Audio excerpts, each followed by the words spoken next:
కేంద్ర ప్రభుత్వం రాజకీయ ప్రయోజనాల కోసమే ఎస్సీ వర్గీకరణపై రాష్ట్రాలకు స్వేచ్ఛనిచ్చిందన్నారు మాల మహానాడు జాతీయ అధ్యక్షుడు సబ్బతి శ్రీకృష్ణ.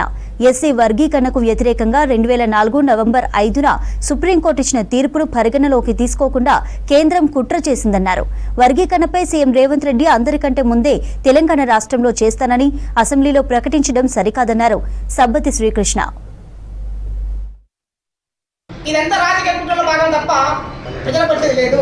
దీంట్లో అత్యంత నష్టపోయేది మాలల మధ్యనే కాదు మిత్రులారా, వేగ మాదిరిలో మనం నష్టపోతారు, వేగ మాదిరిలో కూడా మస్తు నష్టపోతారు.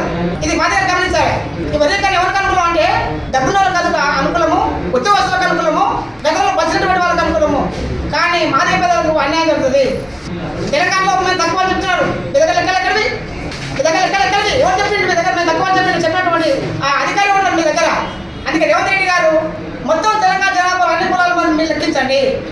లెక్కించిన తర్వాత ఎవరు చదువుకున్నాడు, ఎవరు చదువుకోలేడు, ఎవరి దగ్గర ఉద్యోగం ఉంది, ఎవరి దగ్గర నిరుద్యోగం ఉంది, ఎవరి దగ్గర అగ్రవంతరం ఉంది, ఎవడు రాజకీయంగా ఆర్థికంగా ఎదుగున్నాడు, దాని తర్వాత దీని గురించి మనం చెప్పుతున్నాం. అట్లా కాకపోతే ఇది ఎగిసిపడితే మాత్రం దాని తగ్గ పరిణామాలు రాజకీయాలు ఖచ్చితంగా ఉంటాయి.